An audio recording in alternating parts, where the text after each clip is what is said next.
And many years ago, he knew then that the real opportunity laid in what we would call practical application, the opportunity to take young people who had the desire, the courage, and and the drive to say, I want to learn.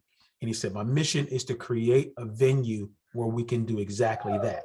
That combined with, I think, a unique process that is very different from what most people know as education. And Jenna and Haiti could probably go into that more. But what it really does is it opens up kind of the aperture of a creative person to realize, it's not just one thing. It's not just, hey, I create something and I say nothing. For us, in that what's important is kind of like a three-piece cycle. The first cycle really is research. When you come into this particular detail, you don't just say, hey, I'm going to start creating something. You need to do research. It's a process of learning, understanding about consumers, understanding about the business, understanding about why a certain thing is important to a certain consumer or, group of people. The second thing, of course, is going to be what I consider 2D communication, meaning design, creation, ideation, drawing.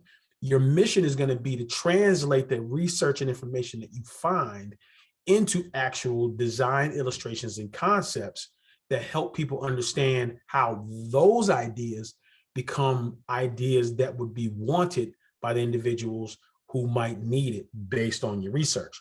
Probably the last thing, and it scares a lot of people, but I think it's an awesome thing, is turning all of the information into a verbal presentation, meaning you would have to get in front of the people at Carhartt and present to them and say, this is based on the research we found and the concepts we created.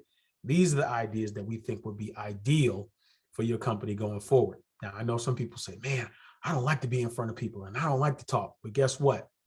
If you hang out with us for about 5 weeks, you're going to be really, really, really good at it. Why? Because we practice a lot. So you'll be good at that. With that, I'm going to say this. Function and fashion. I've got Ben with me, and I've got Jenna, of course, and Haiti, and I see other heroes. But Ben, as what I call a key figure at Carhartt, right? A leader for design and product and process. Can you help our audience begin to understand why function is so critical to what you do? Sure, it's a great question. I think people know Carhartt for two reasons. People know Carhartt as the functional, authentic workwear company, like I said, founded 1889 in Detroit. But I think Carhartt right now is known as a fashion company as well, because I think a lot of people choose to wear our product in fashionable ways. I mean, you just have to turn on TikTok, Instagram, wherever you get your information, and you see people wearing our gear as fashion, and that's fine. We love it because that means that we did our job. We made it versatile, we made it comfortable, we made it look good. But ultimately, what we do is functional design. And what does that mean? We make product that helps people do their work and do their job better. We enable people to do hard work. We protect them, we serve them, we create products that they need. And there's this great quote that I like, this idea of, if you're going to make something, make it useful, make it functional. And once you do that, then you can make it beautiful. So for us, it has to be functional, it has to perform, it has to be able to do the work.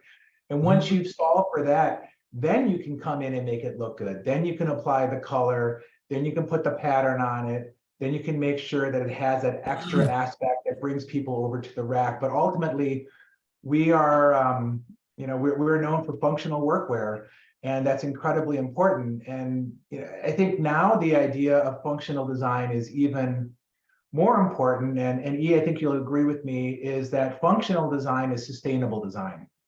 Because when you're building product that people need, when you're building things that make people's lives better, they don't throw it away, they keep it in rotation. If you make things that are durable, if you make things that are functional, if you make things that improve people's lives, they keep it. You don't throw away a good hammer, you don't throw away a comfortable pair of shoes. You'll get rid of an uncomfortable pair of shoes, you'll get rid of a tool that doesn't work.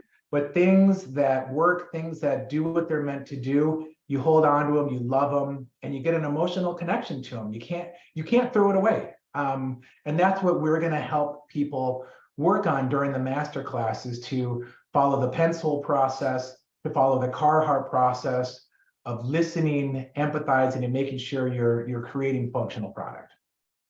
Absolutely. I mean, really well said. You said something just a few minutes ago, and I thought it was really important. Is, being functional first, right? Yes. And the idea that once you really begin to understand what you're making and why you're making it and who you're making it for, you have the opportunity to start to embellish the product, right? And Yes. I'm looking at my colleague Haiti Franco, and who does color materials, finishes, who was amazing. And I'd love to get Haiti to just talk a little bit about what it means to take a product concept and really enhance it with color materials. Thank you, Eve. So I think color and material, as Suzette said, all roads lead to color and material. So it's really about bringing the design to life with the material choices that you make that support, as both Ben and E said, the performance and the durability. If you really want to make an impact in the longevity and in the success of your consumer using this product, and their day-to-day durability and performance are key. From everything from a sustainability standpoint to an actual consumer satisfaction and brand loyalty. So that's really at the base of it, as well as the decisions that you make in color and who it attracts in your audience. Color is an emotion, it's a storytelling moment to connect and differentiate the product in the market and where it stands as a brand. So together, color and material come together to elevate the product and bring it to life. Awesome. Thank you, Haiti. Appreciate you kind of sharing that with the team. But there's another piece to the puzzle, and I think it's probably one of the most important pieces to the puzzle. That's our process. And one of the things about the process is, while I can't share everything, I would love to actually turn it over to my colleague, Jenna Moore, who could kind of give you a fast overview of why the process is important and quite possibly what you might be doing in that process. Jenna, could you share some wonderful insight? E, are you speaking to in class or during the application? Yeah, just like in class. Okay, in class. What it's like. The average day-to-day of a student at PLC is pretty much a full-time commitment. So it is a 9 to 6 daily schedule. You sit through morning meetings where that can be anything from team building to team practicing to professional practices and really understanding how to build out a resume and start your portfolio. In those morning sessions, we usually look to you guys to share kind of personal stories and interests and ask questions. Personal questions, professional questions is kind of how to get started in the industry. After our morning meetings, we then kind of start our first day of lecture. So usually that starts about at 9:45 and goes to about noon. So that's when everyone divides up into your track instruction and you learn from the experts and you really dive deep in your research and your consumer building and kind of beginning your process and building out your team project. And then you guys break for lunch and then we continue the remainder of the day in the second half of class. Throughout this program, you guys do work in a team. Usually the team is comprised of an apparel and an accessories designer, a footwear designer, and a color and material designer.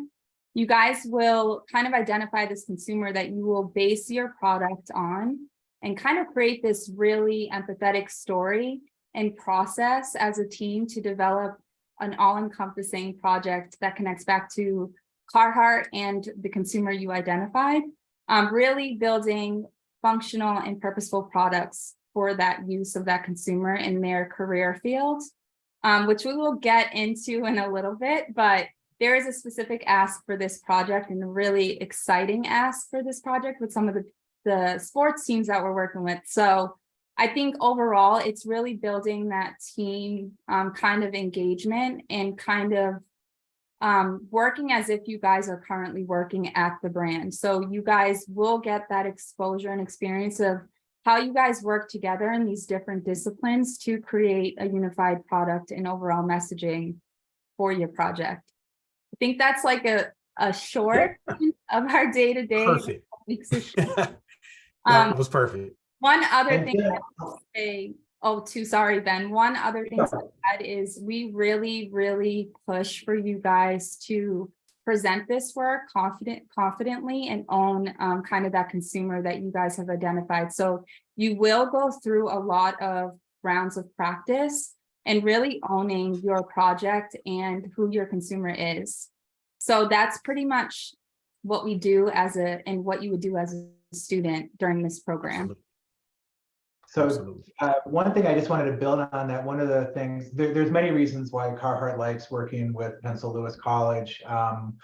But one of the things we really like about the masterclass process, and Jenna brought this up, is the fact that students are being exposed to what it's actually like to work in a professional career. It's a big thing. When Jenna's talking about how you work on teams, how it's cross-functional, how it's design plus material plus color plus the story, that's what it's like. I mean, Pencil Lewis College is preparing students for careers in the industry. It's not giving you a fluffy portfolio or some theoretical background. It is preparing you to jump in, and that's our expectation, because and what happened last time is we ended up selecting a number of the students who went on to join our internship program and have become employed at Carhartt, because people are ready to work when they come out of PLC, and they're ready to go. And E said this and Jenna said this, and I also want to support this. The making the design is one part of it. Designers have to be salespeople. You have to sell your idea. You have to be able to talk about it, right, E? I mean, you have to talk about it. You have to tell a story. You have to compel people to believe in you. You have to support it with facts and data. You have to dimensionalize it. You have to make it beautiful. You have to make it compelling, because your design is going to be one on a wall. There's going to be other product that you're competing against, and you have to sell it. You have to own it. If you don't own it and sell it, it's not going to sell itself. You have to do it. It is a necessary skill set for every designer. You have to be a salesperson. That's perfectly stated, Ben. I think one of the things I think is so important, for all of the potential designers, for this course, one of the things I want you to know, if there were 2 words I was to give you tonight, one of them, those words are going to be preparation, right? Because it's not going to be something that when you walk in, you say, okay, great, I'm prepared. Remember, when you come into PLC, you're not coming in like, okay, I made it here and it's over. No, you made it here and it's going to start. Like, it's just beginning, right? And one thing about it, just like Ben and Jenna had mentioned to you, yeah, we do have a process. Sometimes that process might switch up a little bit and change things, because guess what? The industry is like that, okay? So the information that you may have received when you say, oh, we're going to be working on this, Ben might say, hey, I have a bigger need, and I may have to change this brief a little bit because my need really is this. So you have to be prepared, okay? Because I think that's really important. And that preparation is going to include, like Ben mentioned, the narrative. You're going to have to think about, as you start working on a product and getting your research and information, what is the story, right? Now, it's not going to be just a story that you create. It's also going to be a story that you, with the team you're on, creates as a group, right? So you're really going to have your information start to come down and be very tight, right? In that, it also needs to, like I said, data, information, right? What information numerically or statistic can begin to prove out, hey, you know what? People are over here, but there's something growing over here, right? It's where you're going to have to be really astute on finding information and figuring out what's really going on in the world, not just what you see on Instagram, but you got to get beyond that, right? Because it's not enough. Anything you see now already happened. This is about what could happen. So you got to go further than the things you might see on social media. Probably the third thing is the imagery, right? And Ben can tell you, his eyes are sharpened. Jenna's eyes are sharpened. Hades' eyes are sharpened. When they see a product, they can look at it and the first thing they're going to say to you, why are you doing that? They'll ask you why, right? You can't say, quote, well, because it's cool. We can't quantify cool. As much as we would love to quantify cool, we can't, right? It becomes very subjective and very opinionated. So the real opportunity is say, the reason why is because we did some research, right? And what we learned is blank. And guess what? Data showed us that blank, blank, and blank. So there's an opportunity here for us to do blank, blank, and blank, right? And you start building this script of possibility. And from that script, you start creating concepts and products that really make people go, wow, that's amazing. Because ultimately, one thing you got to understand about Carhartt, I learned this from the first class, they have authenticity like you would not believe. Their authenticity is over 100, meaning there are people who trust their product beyond understanding their product. Just by, I know what it is, I know what it does. They don't even question it. They're like, I know it works because they always make sure it works, right? So that's a given. But remember, if you're going to be that next generation of designers imparting something new to the brand, you got to have an authentic story. It can't just be because I think it's cool. You got to say what we've learned and what we found out was, and that has to be thorough, right? And that's a big opportunity, for everyone. So I saw a question up on the side, and one of the questions that came up was, what was it? Am I eligible for this opportunity? I think Rushmika from Arizona State. She said, am I eligible for this opportunity? Jenna? So I responded to that. So Okay. since you are already on a student visa, you are eligible. Currently, we are not able to apply for students visas for those that are international because these are non-credit bearing courses. If you currently already have a student visa, you are able to apply, and if accepted, you can participate. The only thing is the internship is only open to US residents in specific states, which you can find on our website. So just make sure you guys go to our website and read kind of the info and eligibility. But if you already have a student visa through your college or university, you are more than welcome to apply. And if accepted, you can participate. Awesome. So real quick, because I have my comments too, and there's a young lady by the name of Denisha, and I know she had a question. LB, I know you're driving the car, and you were like, "Hey, we'll catch you at the end." But Denisha, I wanted to address the question that you had because I think it's a really important one. You said, "Hey, do I have to be good at drawing and illustrating?"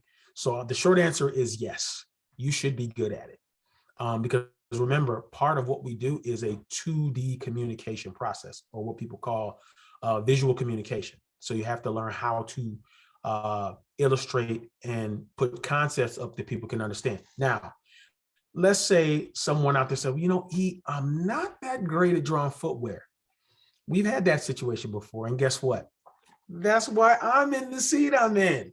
So one of the things that I will do, if you submit something and I see that there's some good potential, because everybody has potential, and I would say, you know what, we can coach you up, okay?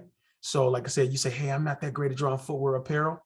Guess what? We have a team that can help you get prepared so that by the end of those 5 weeks and along the way, you will be better at illustrating. I hope that answers your question.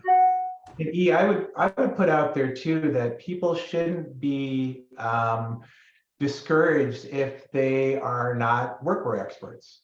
That's why we're here, So if you come from an athletic background, or if you come from a fashion background, we can teach you and we can explain to you the importance of functional design, the importance of empathetic design. I think one of the most important things, and I know the Pencil Lewis group will agree with me, is going to be attitude and willingness to do the hard work. Absolutely. And if you have that base level of skill, if you've got that great attitude, if you're coming in and saying, I'm here to learn, we can teach you about workwear and we can teach you about functional design. We can't teach a good attitude. and we can't teach passion or drive. I mean, for me, those are intangibles. You have to have those. Absolutely. I mean, once again, well stated. I mean, whenever you hear Ben speak about empathetic design, what we're really saying is the concepts and ideas that you would create, ultimately someone has to experience that product, okay? So you have to think about what would those individuals be doing in that product? What kind of role or responsibility or action would they be doing in this product, right? For example, if someone said, hey, this person does a lot of bending, right? They have to bend down, they have to crawl up under things, or, they have a lot of heavy lifting involved in their role, right? They have to carry things and move things around.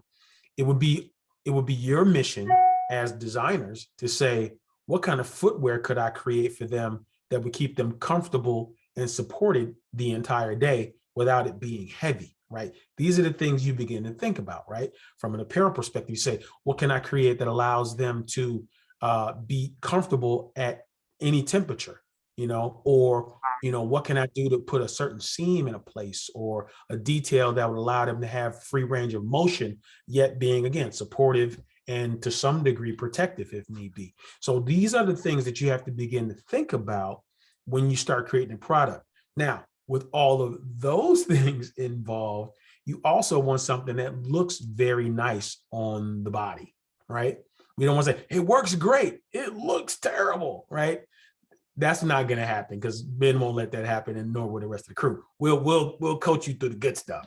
But the whole idea is thinking about how something works and why it does what it does. But the bigger opportunity to say, now that I got that, how do I make it look fantastic? And as I mentioned, you got someone like Haiti in your corner. Guess what? She's going to coach you up, and she's going to say, well, now you got the basis.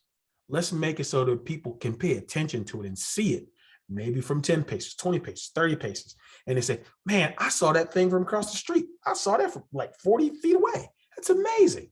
These are the things that when you start to get into what we do, all the small details, it ends up becoming something big and something amazing. Yeah. I would put out there too with the idea of empathetic design, like you said, is making sure that you're solving for activities and environments and real world situations. We'll talk more, if you get into the program, the idea of what is the problem statement? What are you solving for? And I think one of the pitfalls, I think, sometimes of new designers is designing for your own closet. Just saying, hey, this is cool, I would wear this. I'm going to make something that I want. When your name is on the door and it's your fashion brand, you can do that.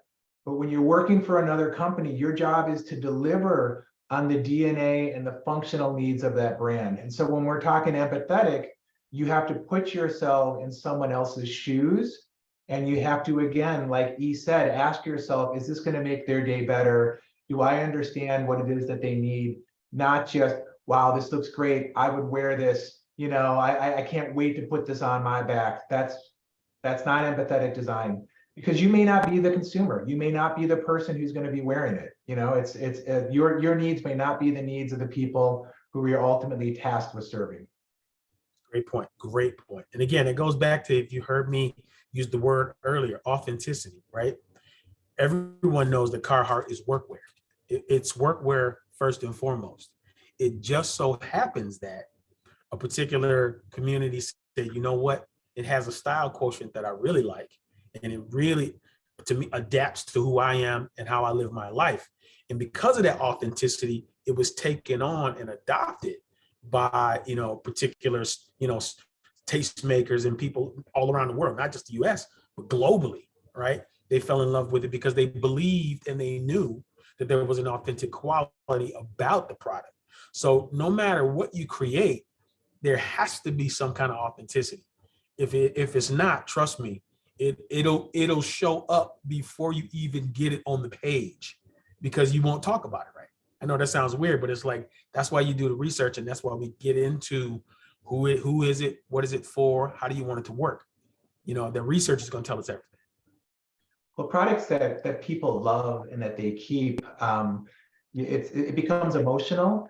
And I think it's not just the functionality and the looks. I think there's also the thinking and the values that go into creating it. And E, you said it, I think when people think of Carhartt, they think of durability, they think of functionality, but I think they're also thinking, here's a company that values my hardworking dollar. Here's a company that understands hard work. Here's a way for me to show that I'm aligned with this type of thinking when I wear this product, whether in a work or in a fashion sense. But again, I mean, if you hear me say it once, you're going to hear me say it 100 times. It's got to be functional first. It's got to be durable. It's got to hit that product DNA. And again, we'll talk a lot about it, not just at the beginning of the course and in the brief, but throughout. You'll be able to recite the DNA better than we can at the end of the course, because you'll keep hearing it from us. That's awesome. That's awesome. So, one of the things I know, some of the students may have questions, and we'll address those. But you might be asking yourself, well, how do you even get started? How does this happen? Well, one of the things Jenna can tell you a little bit about is what we call the brief. And the brief is basically the general design overview that describes what the project is and the scope of that project. So Jenna, would it be okay if I ask you to share a little bit about that? Sure. First things first, I know that a lot of people kind of just want to understand where to find this information and where this application link lives. So if you go to our website, which I can drop in the chat, but if the simplest way for you guys to find this class and the application and all information, including the submission brief, which is probably the most important part of the application process, because the one thing all directors and the admissions teams look for, including Carhartt as well, when they review the submissions, is that you guys follow directions. So by going to pencillewiscollege.com/Carhartt23 / you guys will be directly sent to the landing page for Carhartt. So just make sure that you guys do go to that website to just read all of the information you can before starting a application, because once you guys submit that application, you're unable to edit it. So then I would have to unsubmit. But basically, we always have a brief as part of our application process. And like E shared, the brief has a specific ask per category. You are able to submit to all categories and all tracks, but you will only be selected to participate in one. So again, we are offering for this specific program, apparel, accessories, footwear, and color and material design. So you technically have 4 categories you can submit to. Also, the second part of that is there is an option for you guys to submit a portfolio. So if you do have a portfolio, it's great if you guys share that, because then we're also able to kind of gauge what your experience level is, especially using Adobe Creative Suites or any digital software. There is opportunity for you guys to learn that, but it's always great to understand where you guys are so we can better cater our curriculum once you're in that program, so that we're able to kind of teach you these skills so that you're prepared for the project in class and then also the internship. So with the apparel and accessories ask, you are asked to submit 1 digital and 1 hand-drawn submission. This is the same submission, it's just in 2 different mediums. So we have one with pencil and paper or a pen, if you guys feel comfortable drawing with a pen. So that's the first one, and then you will then take that design and create it digitally. Usually that's flats for apparel and accessories, and then that's usually a line art. So that's just lateral view.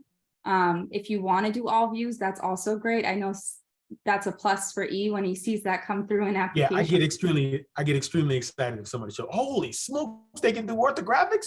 I start jumping up and down. It's crazy, But that's like the main, I think that's most important, is making sure you submit those 2 formats.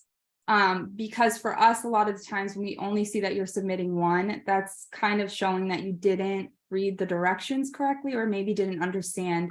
And I think it's also important to note that you guys, you have so much time for this application after tonight. Not so much time, but you do have more time than most applications. But ask questions in email. It does take me a little bit to respond, but when it's application questions, I try to respond in a specific amount of time so you're able to complete your application. But if you aren't sure on how to approach the accessories or apparel, footwear, color, and materials brief, please reach out and ask questions, because I can at least kind of steer you in that right direction of where to get started and what to get started with.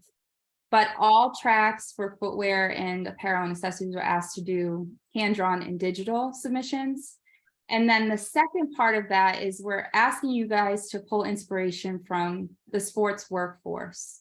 Now, one thing that I know Ben will touch on more, but in the class for the project, we're actually working with the Detroit Pistons, the Red Wings, the Lions, and the Tigers. So when we're speaking to the sports workforce, we're actually looking for you guys to kind of highlight a consumer that works on these grounds of these facilities, right? You have parquet, you have turf, you have ice, and you have grass. So when you think of those 4 different elements and you start identifying that consumer that works in these stadiums or arenas, what is the movement that they're doing in this product, and how are you aiding their performance that they're doing, or any of how are you supporting the challenges they might face and for them to perform, and how are you kind of solving for them to perform at maximum potential? So when we say sports workforce, that's what we're asking for you guys to highlight. Identify that consumer that works for these sports teams, specifically for the grounds of these sports teams, whether it's the Tigers, whether it's the Lions, whether it's the Pistons, whether it's the Red Wings. Pistons. Yeah. Right. So really honing in on kind of the terrain and what that is and what that movement is that consumer does. So identifying that consumer that works for these sports teams, then going to identifying, okay, what is their day-to-day look like when they're working on grass or turf or ice or parquet? What does that look like? And then I think a good direction for footwear and apparel, kind of identifying some movement that they're doing throughout their day, because that will inform those solves that you're identifying, that then informs your design. So Absolutely. that's what that sport workforce meant. And then you also, as Ben said, it's empathetic design process that you want to highlight. So you're solving for a purpose. You're solving to help that consumer in the job or the career field that they're doing. So that's like the specific footwear and apparel and accessories all have that. I'll let Haiti speak to the CMF because that's obviously a different point of view. That's that story that is bringing this product to life. You do have to create a mood board, a color palette, and a material palette, but I will have Haiti kind of touch on what the expectations are there. Thank you, Jenna. So ours is a little different of a process. It is more about, we want to know how you're going to storytell the consumer. So not so much, we're not looking for a digital sketch or a sketch. So it's a 2-page PDF package document that you would submit. And the first one would be images of the workwear inspired consumer. So the consumer in their day-to-day, what is their like, what is their day-to-day, what does their inside life look like, that connects back to what they do and why they're wearing workwear. So we want to see examples of that, and your creativity should reflect the inspiration and the specific type of role that you want to focus on. So whether that persona that you're like designing around is working on parquet or turf or grass or ice, or with a specific sport organization, who is that? Really give us the identity of like who that is. The second, and you should also in that same first page write 1 to 2 sentences of the theme. So what is the theme of this board? Like, who are you designing for? And I know that is maybe a little difficult not knowing, but I think now that you know the brief, you can kind of like come up with an early idea of what you're trying to story tell, like what the statement is of your consumer and the theme that you're going to build the board around. And then for the second part, you want to create a mood board. And it can be 3 images, it can be 5 images. It doesn't have to be, so many images. The objective is that you are communicating again the lifestyle and then connecting back to that consumer board and the theme. And you want to be able to pull from those images 3 to 5 colors. And within that, like if you see finishes, what is this finish that reflects, reflectivity on the workwear as an example. Maybe now I'm gonna shot myself in the foot and now everyone's gonna do reflectivity, but just as an idea. And then think of like the finishes, think tactility, like what does this material, like what does workwear material feel like? If you don't have an idea, go to the store, go to the Carhartt store downtown, feel the materials. Think of materials that go on their website. They have material product listing on the website, like what materials and finishes inspire workwear, footwear, and apparel and accessories. So if you can't get to the store, please dive into their site and then have some swatches and explain how you see the durability and the performance expressed in these materials. And keep it simple. Don't overcomplicate it. Try to not have like the same repetitive images, as we call it in MLab, palm tree, palm tree, palm tree. Don't have like 3 images that say the same thing, like 3 images of different angles of a palm tree. So please explore. There's no right or wrong way. Although there is a wrong way, you have to follow the directions, the prompts of like putting your name, your information, last name, first name when you save the file. So there's all that information of how to label those boards in the bottom left-hand corner with your location in the US or where you're from, academic status, educational institution, and if you're currently employed or not. This is just information important for us to have. But yeah, please drop in the chat if there's any more questions, or if you need more clarity around a specific point. And Haiti, I'm going to give everybody 2 cheat codes here. One, when you consider which stadium and which worker, consider the full attributes of the environment, right? Tigers, they play baseball, they're on grass, they're outdoors. When you think about the Lions, Ford Field, it's a big warehouse. It gets hot in the summer, it gets cold in the winter.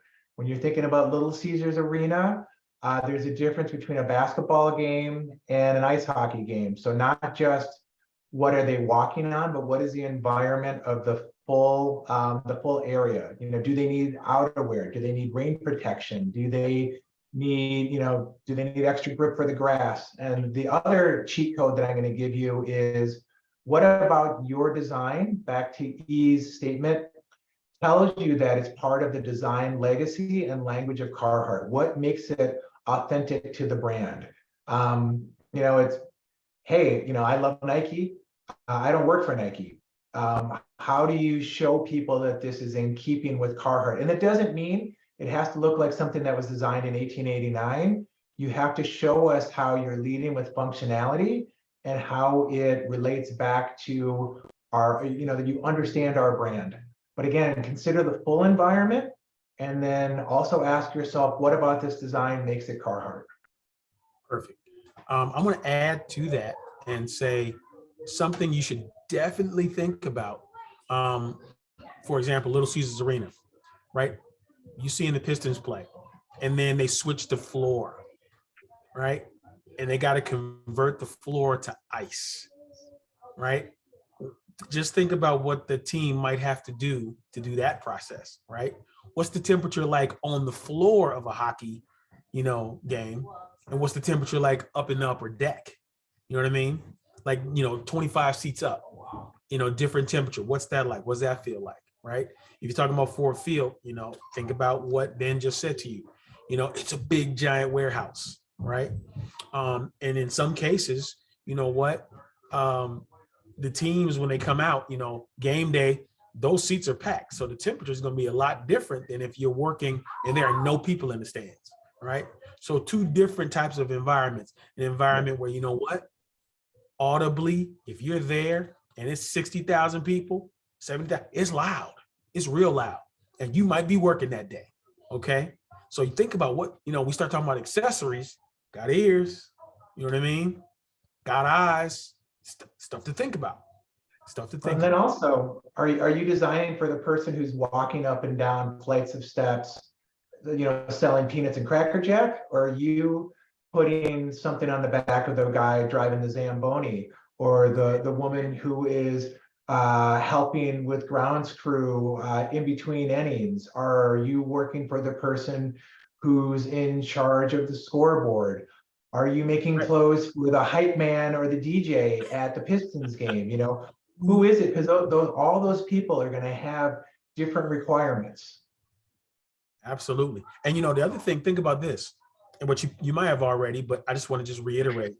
You're talking about a workforce who's also a team, because they probably all know each other, number one, and they probably all work together. They're probably sitting on the same meeting. Hey, listen, big game tonight. This is going to be, to get the division title. This could be for the NFC championship. Man, I really hope that happens. But my point is, just imagine they're a team unto themselves that is actually supporting another team, right? But they don't get any what we call quote unquote visual time, but people will see them, right? But at the same time, they're like, yeah, we might go a little unnoticed. You might see us here and there, but it doesn't mean when people see them that they should just go, oh, it's just them. It's like, wow, that person looks really cool. Look what they're wearing. I've never seen that before. So it's an opportunity to create something that's functional, as Ben said, it's functional footwear, it's functional apparel. But you know what? It captivates you because it tells a certain story and it has a certain authenticity. So there's an opportunity here like no other to create something that, when we talked about it before, what happens if that product becomes so popular, people just want to wear it just because? Could happen. Man, I want to apply. I like that. I want to apply. Oh, wait, Ben, I'm going to do it first. One of us is going to do it. We're going to be in it. Trust me, we're going to be dead smack in the middle of it. So good things.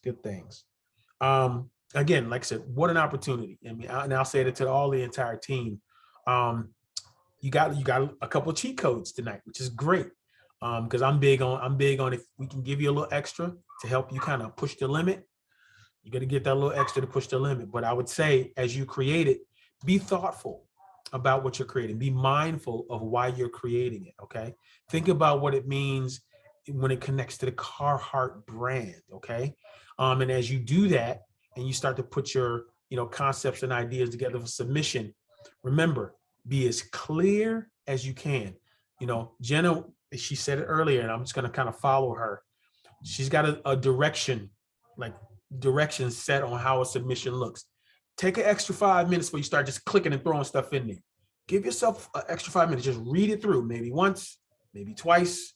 Go get a Slurpee, go walk away, come back, read it again, and be like, okay, this is what they're asking for. I'm going to submit that. Because trust me, when it's clear and it's concise, you make our lives so much better when we get to look at everything. Yeah, so I think to piggyback off of that, I think it's important to note too, before you guys hit submit, make sure that on question 22, which is the number in which you will have a follow-up rule to submit your documents. I think it's the question, I believe, is select a submission type. There's a drop down. You have new design, apparel, and accessories to select from, new design, color, and materials, new design, footwear, and then 2 or more. If you are selecting to just submit for apparel and accessories, once you select that, that submission type, a follow-up rule will come up, and it's usually like 22X. I think that's the number of the question. You will have a portfolio, which is optional, And then you will have a section that allows you to upload your PDF if you're doing more than one kind of, if you're showing like your ideation in your entire process before the final design, you'll be able to attach that file. My recommendation, because you can only submit one file, is to compile your entire process into a PDF. Because if not, you will have to go back and then create another SlideRoom account with a different email. So before you guys select what the submission type is, make sure you pay attention to what you click. If you are submitting to 2 or more tracks, same thing, you'll select 2 or more. The question specifically states that you will submit your new design for apparel and accessories, color and materials, and footwear. What you will do is just put all of those into one PDF and submit that one file. So that way you're not having to do multiple applications, and it's all living in this one application where we can access it all. Depending on what the submission type you are submitting to, track-wise, there is a file upload for your design, and then there is a link that you can submit your video to, because that is the second part of your application or submission requirement. The video has 3 specific questions that we want you guys to answer. If you cater your script to answer those 3 questions, then you are good to go. We did that so it will help you guys kind of organize your thoughts and stay within the time frame. If your video is a little bit longer, that is okay, but make sure you guys use those 3 questions as a guide for kind of your script and how you guys organize introducing yourself, to why a creative career, to what is my designing, what did I design and what did I submit, and then those supporting materials. So those are kind of the 3 questions that are asked for you to utilize as your prompt to create your video. But make sure when you go to question 22, you select the correct prompt. So whether it's a new design for accessories and apparel, it's a new design for color and materials, if it's a new design for footwear, or you're doing 2 or more, just make sure you select that the right type of track that you're submitting to. It's question 22. So if you can remember that number, it's question 22. The second part of that, I think a lot of people, you're not designing for the specific athletes that play these sports. You are designing for a crew that currently runs these facilities. Like Ben gave you some examples. Is it the people that do concessions? Is it the DJ? Is it the hype man? Focus, obviously your design should appeal to a wider audience, right? But the easiest way to approach this brief and the time frame that you have, focus in on one person if you can. If it's that concession worker, then identify that worker. If it's a woman that works on the grounds, then that's your consumer. With the time frame you guys have, I would just identify someone that works within these facilities to kind of build out your submission. There was one more question I think that came through that I wanted to make sure I answered. The submission brief. Submission brief has always been the same. It did not change. The one thing that we gave you guys more insight on, which we wanted to announce today, was the sports teams. That is about it. The ask of the submission brief is the same. What we added today were the 4 sports teams and the actual focus of what you're designing for. So it's people that work at these facilities. I think, Ben, you called them industrial workers, right? Industrial athletes. Yeah. So that's what you guys can call them, but that's pretty much the only thing that we added today, but the brief itself has stayed the same. If you already started an application, we had to just adjust a few of the questions. So when you sign into your application, it might say, there might be a prompt at the top that says that there's been some edits to the application. You just want to hit activate so that it registers and updates your in progress. So make sure you do that if you started an application already. If you already submitted, just send me an email after we end tonight, and I'll unsubmit your application so that you can go back in and resubmit. We only received a few, so if you are one of the people that already submitted, just let me know. and then I'll unsubmit your application. My email is jenna@pencil.com. So first name @pencil.com. Another cheat code, when you're exporting out of Adobe Creative Suite into a PDF, reopen it up in your preview viewer to make sure that everything translates well, especially imagery. You want to make sure that you save it to a high quality type. PDFs will sometimes degrade imagery. I'm sure people on this call who work in the industry have done that, where you save something, you don't open it up, you look at it in a meeting, and it's all banged up. Make sure, check your work, go back, look at the PDF after you save it, make sure that it looks good before you submit it. Absolutely. Another great code right there. That's awesome. Thank you for that. Real quick, Jenna, you got 2 more questions really quickly. Sorry, I'm trying while to we're keep up on the chat. Yeah. A lot of questions. Yeah, the one that came in is, if we select 2 or more tracks, should we add our ideation process to that PDF, or will there be another section for that? No, it's pretty within the PDF. Okay, and then the second one is, are there any specific details that should be added to the ideation page for the apparel and accessories design submission? And I'm thinking they're meaning like call outs, notes. Yes. If you guys want to have call outs, I think that's also a plus, because then we can kind of work through the process of how you arrived from your process to that final design. Absolutely. Without physically having you guys there to explain it. I think the easiest way to set up your submission, if you are showing your ideation, is if it's for the apparel and accessories track and footwear, it's organize your PDF so that it's your consumer, your project statement if you're creating one. So design and then you would fill that in. And then you would go into kind of identifying that activity you identified, and then those problem solutions, and then your ideation, and then final design. That is like the most easiest way to organize it, so that we're able to kind of understand your process and how you arrived at that final. But call outs are always a plus.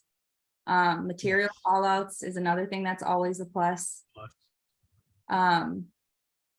If you were inspired by other silhouettes that you derive some of those attributes for your ideation, it's always cool to see like images or smaller squared images of kind of, if it's a pocket detail, if it's a gusset that you were really attracted to, if it's those things that from different products that inspired your design, it's always cool to include those images as well as a call out.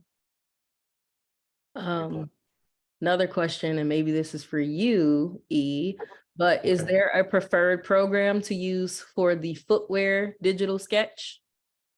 I'll say this, while there isn't a specifically preferred one, because you might be really proficient in Photoshop or Illustrator, or you might use Procreate. Any of those are acceptable. Any of those concepts are accessible if you do it digitally. But I would love to see you also do it by hand, which leads me to another kind of asterisk point. Take about 10 minutes before you do your footwear submission. Go look at proportion and scale. Go online and look at illustrations that people have done and type in, design footwear illustration, proportion and scale. It'll give you a little bit of insight of what a footwear product should look like and how proportions make a big difference when you begin to illustrate it. It's the difference between it looking somewhat cartoony and actually looking like a real shoe. So it's a great opportunity for any potential designer to say, oh, that's what you meant. And for me personally, if you do a really good lateral view and a really good outsole, I consider that an excellent submission, because that means you can tell me what it looks like from profile and you can tell me what it looks like from the bottom. Those two views a lot of times are the views that actually sell the product in the first place. Okay. Hopefully that helps. So real quick, I just want to get this in there because it's really important. I don't know if it's on people's minds. But, one of the questions is, how do we get to Detroit, and why Detroit, right? Why are we here? Well, one thing that we learned is, again, with Pensole expanding, right? The original Lewis College was here, and a lady by the name of Violet Lewis started that college some time ago. And it was a administrative school to teach people how to do what we call clerical and administrative work for the big three. The irony was, years later, Dwayne had the opportunity to meet the granddaughter of Miss Violet Lewis. Her name is Dr. Ponder, and she and Dwayne met, had a wonderful conversation, and decided that, wouldn't it be great to resurrect the name Lewis College, but now merge it with Pensole, right? So that's how we got PLC, Pensole Lewis College of Business and Design. That said, we're here in Detroit because we believe that right now, the opportunity to expand what we do to a larger audience across the country this is our best opportunity. It's our best time, right? And like I said, we're also a historic Black college university, HBCU, meaning that we're the northernmost HBCU at the moment. And with that opportunity, we feel like, there will be a bridge to the other HBCUs wanting to possibly come alongside us, work with us, like Howard University and others who say, hey, we want to do something with PLC. So again, everybody knows that Detroit is a town where things get made, right? They make things here, right? Carhartt makes things here, right? The big three, they make things here. Shinola makes watches, they make things here, right? We got great pizza, they make pizza here. So if we make all these things, why wouldn't we make things here as PLC? So, I think it's an opportunity really for us to give, up and coming students the chance to not just experience us, but the potential of how do I make something here matter so I can take bigger steps in the future. So just didn't want to miss that. Ben, you got something you want to share? Yeah, I don't want to misquote, but I believe Pensole Lewis College is also the first HBCU dedicated to design. And Yes. it's also the only HBCU to ever have gone out of commission and back into commission. So it's an incredibly unique.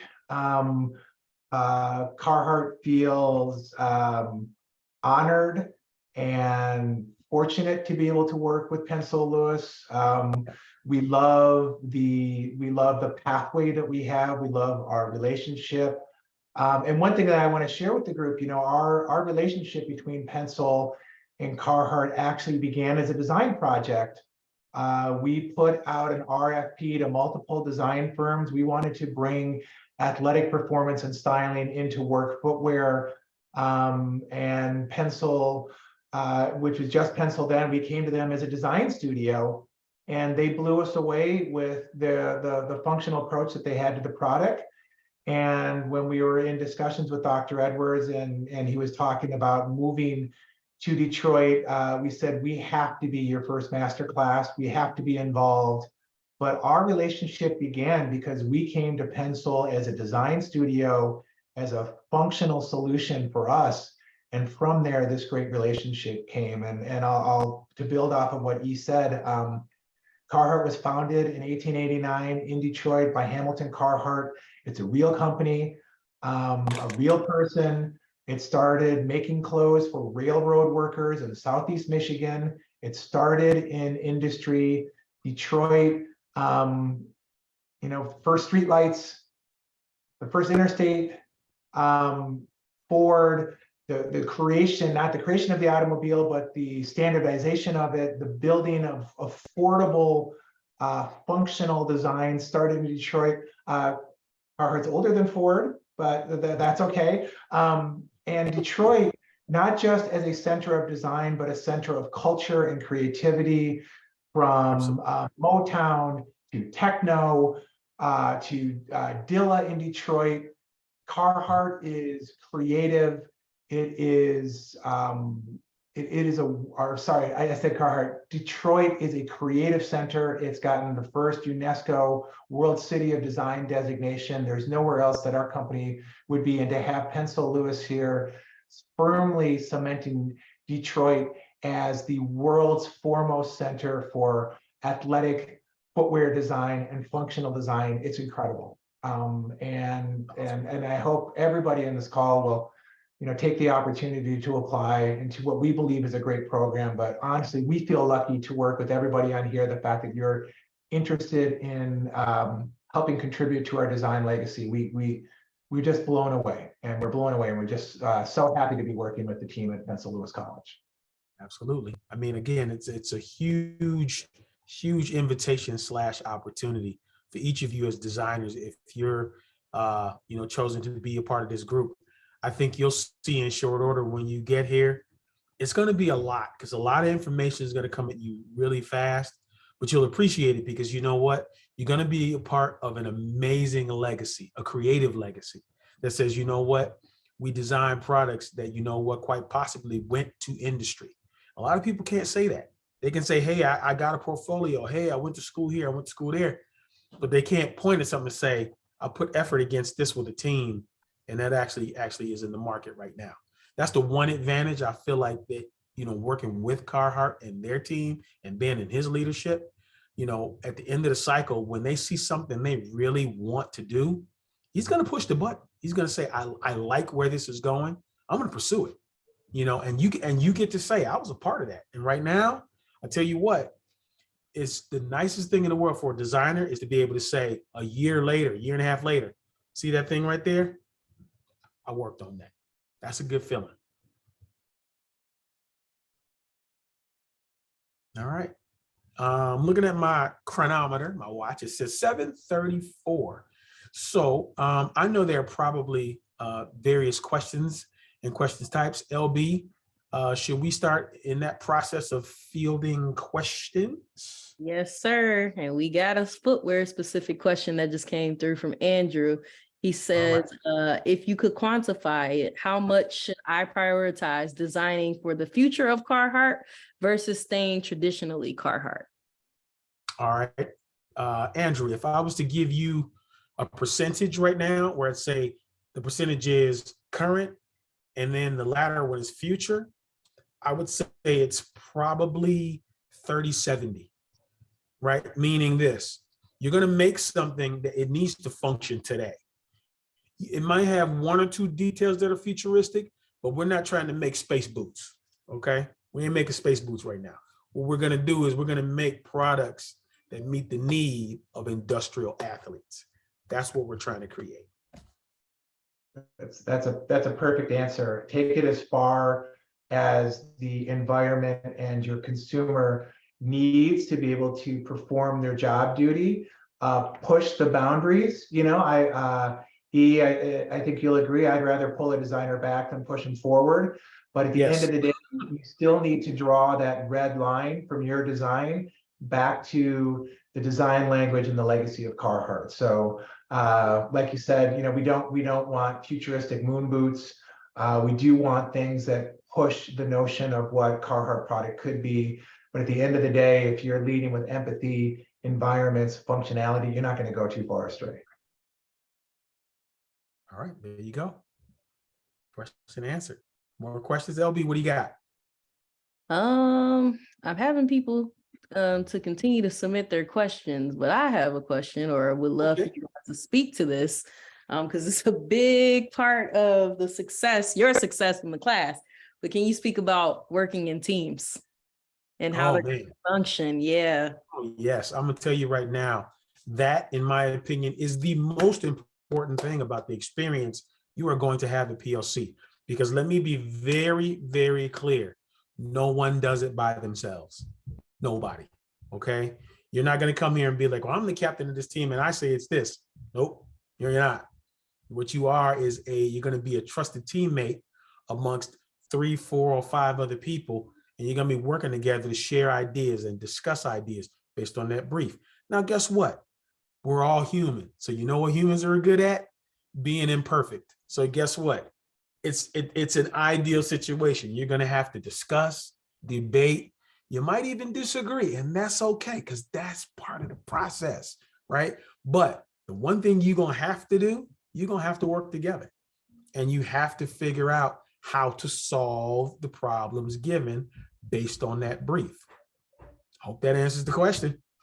Yeah. What do If you want to go fast, go by yourself. If you want to go far, go as a team. And I think that that really plays out here.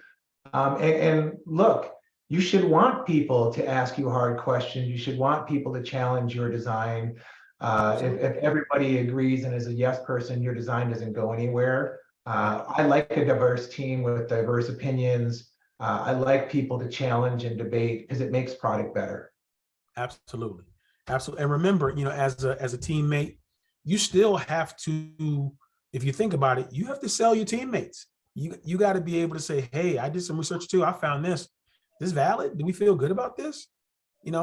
Ask questions to them as well, because what you're going to find out is they're going to have questions that you might be able to answer and vice versa. And then you may, as a group, say, man, we want to ask Ben this question.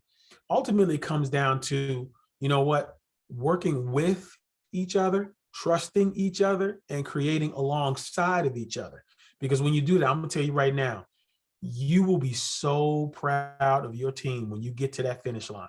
You'll be shocked how many hugs and tears you'll have. You're like, I'm hugging this person. 5 weeks later, you're the best. You're the best. And it just happens. It is what it is. It is what it is. I would add to E, like, we usually have people come in and list their strengths and weaknesses and put them up physically on their team board so that you can always refer back to it, because that will show up. And so that way, how to leverage your strengths and your weaknesses in certain parts of the process, because everyone has them. And it's good to know that in advance, but also to be really transparent and open to feedback, but then also be respectful of how you give feedback. And then also just know that, if you don't spend time with your team, if you don't really support each other, that ends up showing up in the final work. There's no way to hide it. So you really have to come in and be a team-oriented person, because there's no way to fake it. We've never seen people fake it successfully. It's impossible. One thing I would say this, and you'll hear me say it, if you're in the class, is I'll say, what we're going to ask you to do is open up your mental aperture, your creative aperture, right? Just like a camera, right? If you want to get more light in, you got to open that aperture to the camera. It's the same thing. Open it up. Let more information, more creativity, more, details come in. Process that information. And you know what? It's okay. Ask questions. Why is this? Why is that? It's the perfect time, right? Because what you end up doing is you'll harness all that information. You'll be able to churn it around, think about what it means to the product, to the process, to the consumer, to the mission, to the narrative. And you'll be able to put that back out and say, Ben, here's what we learned. Here's what we came to discover, right? Or we didn't know this, but we know this now. And I think that's one of the things you'll be surprised, because then you'll say, man, I didn't know we could churn out that kind of information, right? I didn't know that we could dive that deep, that quick, get that kind of level of info and kick it back out and be like, here's why we're going where we're going. It's a great opportunity, y'all. Trust me. And then to wrap up, to wrap up that question, Jenna, or you can speak to it as well, but do you guys want to just give an overview of how the teams will be structured, just for some of the students who've never taken a PLC class before? Because typically you have a certain amount of footwear designers on the team, one CM, however many apparel and accessories designers. So if you guys could just run through that briefly so that they know what they're working with when they get here. I think regardless of if you've been in a pencil class or not before, it's always different, right? So the ask is always different based on the project. No two classes are the same. I think as the structure for this specific project, each team will have, I think it's 2 apparel and accessories designers. So that depending on the direction you guys are taking this project, one designer that might focus on apparel and one might focus on accessories, or you might do both. So it just really depends on the direction of your team. Then so that's 2. So apparel and accessories, 2.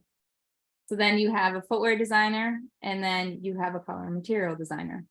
So you guys are all responsible and have specific roles per designer, but as a team, you guys will come together to kind of build on your roles, but work together to build this project. So as a CMD designer, so color material designer, you guys own like 85% of this consumer, where the apparel and accessories and footwear come in. You guys are really focused on that storytelling from a performance side. So what are they doing in this product and how does that story reflect that?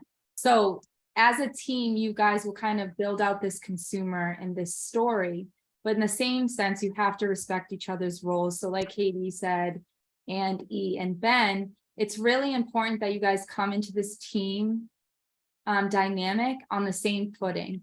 Regardless of if you've been in a class or not, you guys are starting from scratch. So Dwayne has this thing where no egos are allowed in a team setting. I think when you are closed off to feedback or you're not receptive to feedback, it creates a really poor dynamic in the team and it's hard to move forward. So there's a lot of things that build up when you have that kind of outlook on how people are giving feedback, how you're receiving that feedback. I think really identifying everyone's strengths and weaknesses in this team and figuring out how you guys can come together to collaborate and be creative in this open space. It's the best way to kind of move and progress as a team and just grow you guys as you're in this class personally and professionally.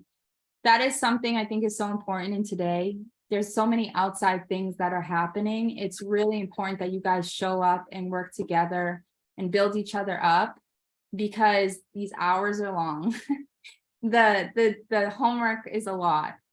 You have individual asks from your specific instructors, but you also have this team portion of this class. And the other side of this is we all know that the internship is happening and it's only being offered to a few of you guys.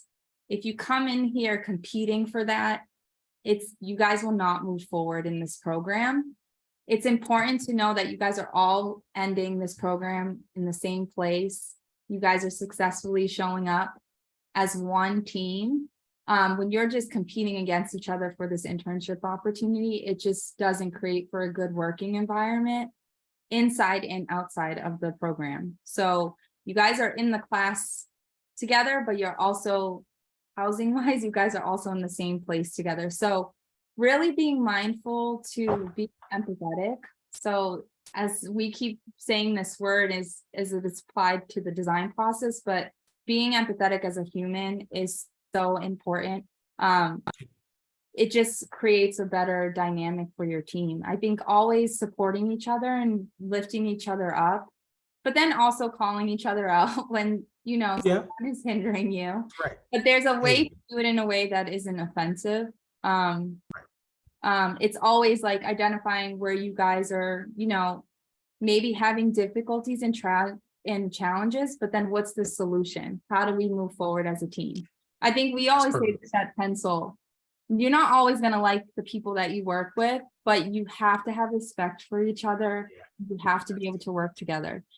You're not going to, just isn't a world where everyone likes each other. We all know that, but there's a level of respect that you need to have for each other.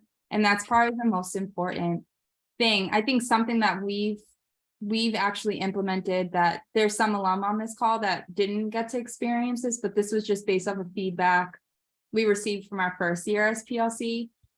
In the morning sessions, we implement more team building exercises, and we've seen as a staff, as an education team, so much just how effective it was to implement this now in the morning, and us being involved in these team buildings with you guys is really just been a positive experience with us. So that's something that we've kind of implemented within our curriculum. I facilitated a few of these last class. So we do some like Zen counting, team building exercises. Oh, that's really fun. It's some like charades exercises. So there's other ways that we also help you guys navigate that, because I think going from being virtual for so many years to this, okay, we're all in this same environment in person with multiple personalities. I think there's many things that we also have to kind of highlight and kind of evolve with you guys. So as a team, I know from an education standpoint at PLC, that's something that we're really trying to get better at, because your mental health and your state during the program is probably top priority for us.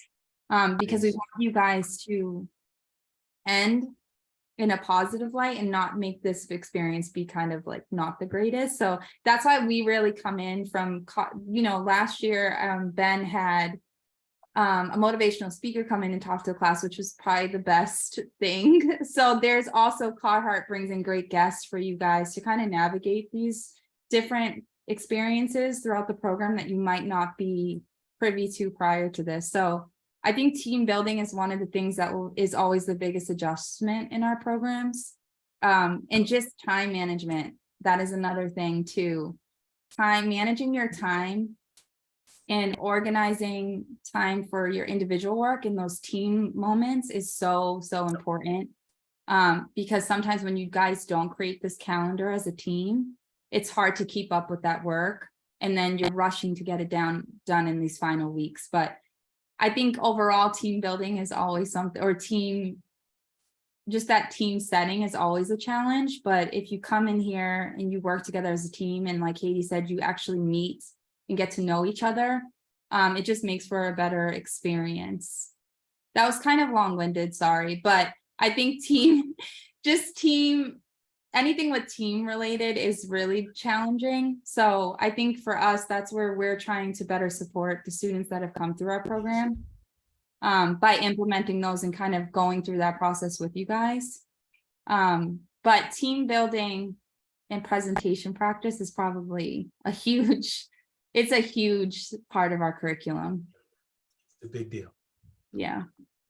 And the results, it's the results and the outcome that I think you'll be pleased with if you're a part of it. And we get excited about, because we love how in the beginning it's kind of bumpy and you have to go through the process. When you come on the other side, it's so great and you'll just love it. So, trust the process. You've heard that before. That means a lot. I saw there's a quick question, Andrew Williams. Andrew, you asked the question. You said, am I eligible for this opportunity? I know you're in Oregon. That's cool, because I used to live in Oregon, 20 years. And you're a resident of Cali. And you were just saying, if not this one, a different pencil. Absolutely. Absolutely. So the short answer is yes. If you can't make this class, we'll have other classes. You know what I mean? And they'll be I can't say they'll be exciting as Carhartt, but they'll be pretty exciting, And yeah, we'd love to have you, man. So if you missed this one, fear not, we'll have other ones and you can be a part of those. Sorry. Oh, go ahead. It's Andrew. I was just wondering, so if I'm a resident of California, but currently living in Portland, I can still apply for this particular, awesome. Cool. Yeah. I think, Andrew, for the internship though, Carhartt does have restrictions on who qualifies for the internship. So I believe California, Ben, is one of those states that you guys can't hire for, just for the internship. For retail, you can, but I believe California is one. Do we have the list on the website? Sorry, that's not my title. I'm outside of that one. Andrew, I can send you, but no matter if you're in the US, you can qualify to apply to any of our programs. Internationally, it depends. But as far as the internship goes, just make sure you go back to the website. There's a few states that don't qualify for the internship. And Jenna, just one note too.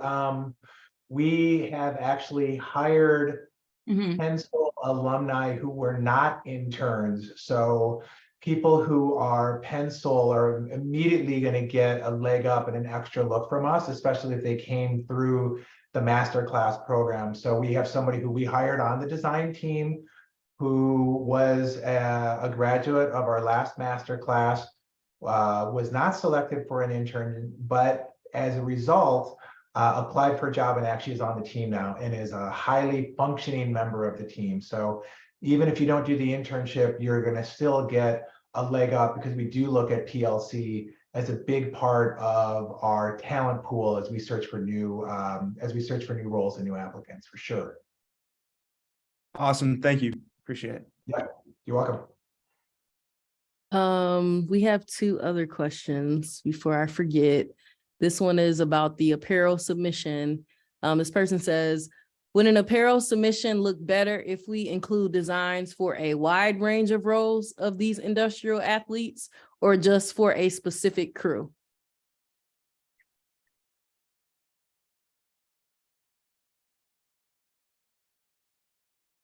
Jenna, I'll leave that one to you.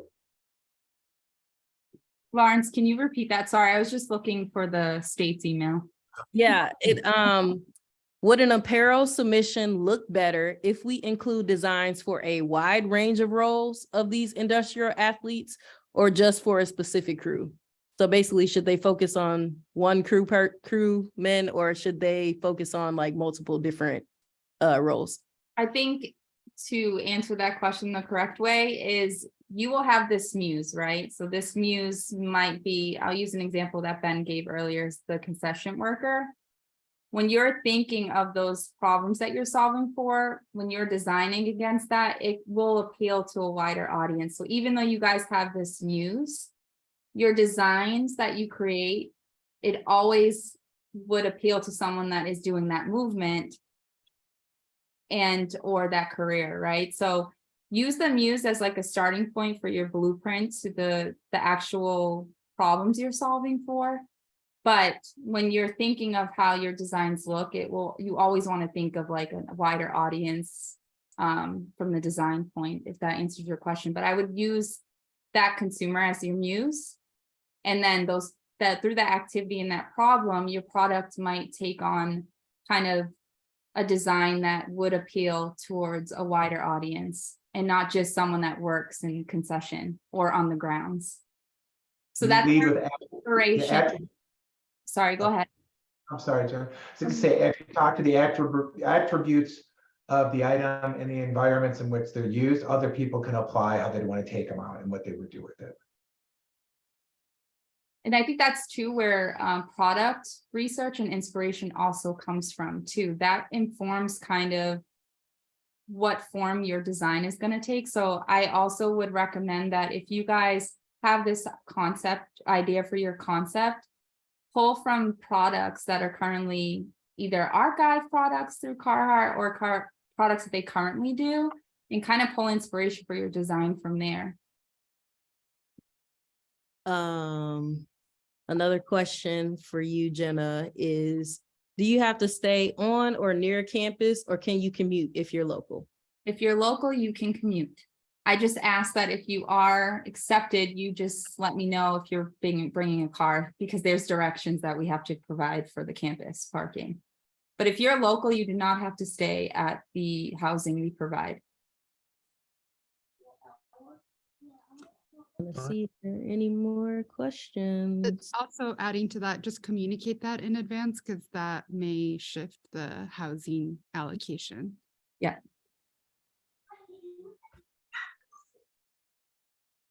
Yeah, and also I can't stress enough, like, go on the website, know who you're speaking to as a brand. If you're not, although most of us are already like Carhartt consumers, if you're not, just do a deep dive in who buys it beyond like yourself, like how would they actually use it, and know like the terminologies, because that'll help even with footwear or color material design submissions, like being able to call out certain aspects of the product really will set you apart, and that you did your due diligence and knowing who you're speaking about. Just go to carhartt.com. All the products there, the history's there. There's our statements on sustainability and all sorts of stuff. I mean, it's I think it's a good place to start. Awesome. I don't see any more questions. E. Wow. Well, I mean, we're coming to the home stretch, and like I said, I laugh because it always goes faster than you think, right? Like, are we gonna be able to do that in an amount of time? But look, we're almost there. I will say this to all the designers: Pensole is a very cool experience. And for those of you, I see names that I recognize and have been a part of it. You guys and ladies know how much fun it is, right? I mean, the conversations we have with each other, the time we spend together. Put it this way, you see my mug every day. So you're like, oh, he's got, you know what I mean? And it's just great to see people grow in their creativity, and asking questions and like I said, being a part of a team. Because I'm gonna tell you what, the thing I love the most is the thing that is so bittersweet. When we get to that 5-week finish and those presentations happen, and that last presentation is done, I'm like, man, they're gonna have to clean up the studio. We're gonna have to give them certificates and they're gonna leave. You know what I mean? And then it's like getting everybody back together of that exact group at the same time. I know it's gonna be a while, if ever. So you really want to get the most out of the time you have with the team that you pull together. So, and just say, you know what a great time we had and what great products we created. So it's special. It's real special. So don't forget that. Enjoy the process. We had a student, I was just going to throw this in there because I think it's important. She was a good student. She did good work, but she got misfocused a little bit, and she got so caught up in, I want to get an internship and I want to get the credit and I want to get this job because, you know, I'm looking ahead of the process. When the whole entire session was over and it was time to hand out the certificates, she was extremely emotional. And we couldn't figure out why. Like, gosh, she just seems like sad. And she admitted something, everybody. You know what she said? I got so caught up in what I was going to do next, I didn't enjoy this process. And now I realize I really made a mistake because I should have enjoyed the people and the time spent and the process with each other and figuring things out and having a laughing moment, eating a slice of pizza, you know what I mean? Staying up way too late. She missed it because she got so focused on, I just want to get to the thing. I want to get to the next thing. And you know what? She just said, man, I wish I would have, if I could go back and change it, I would. So I'll say that, you know, to basically say, you know what, be present, be in the moment when you're here, because you're not going to have an experience like this anywhere else. I can promise you that you won't. This is like nothing you've ever done. Yeah, and I think it's important to note that when you go through a pencil program, or if this is your first program, it takes time to get that foot in the door. Yeah. You have to do the work outside of the program. You guys will make a lot of connections throughout this. You'll do a lot of networking. And sometimes it's disappointing when you don't get that spot for the internship, but there's so many stories we could tell of alumni that did not get an internship out of that class that ended up getting a full-time position or another. Ben just shared a story from the first Carhartt class, wasn't selected for the internship, but got hired full-time. So it's really up to you guys to want this opportunity and then also apply yourself during the program and then continue the work after. It is a process. We've had students that have taken more than 4 classes and just got into the industry, but it's, you know, there's a place for all of you guys to show up in the industry. It's just how you can show up is most important. So just remember that you'll make your mark someday, I promise you, but making connections through this program or even with the network we have, it just leads to greater opportunities. Absolutely. And one of the people who's gone on to do contract work with us from Pencil Lewis, I believe it was his second or his third course for Vito. He had been through other classes and there was actually time in between them. So perseverance pays off, and he was flipping hamburgers in between, you know. He was. And he came back, and we love him, and he's a contributing member. And you know, sometimes for whatever reason, sometimes the time is not right, but when it's right, it's right. And I put in the chat, I know it sounds corny, but like, I just want to go back to what he said, you know, enjoy the moment. Mindfulness is a gift. That's why they call it being present, right? Yep. It's so true. Matter of fact, you know what? Vito's name tag is on the back of my door still with his little kid picture. It's in my office. Really?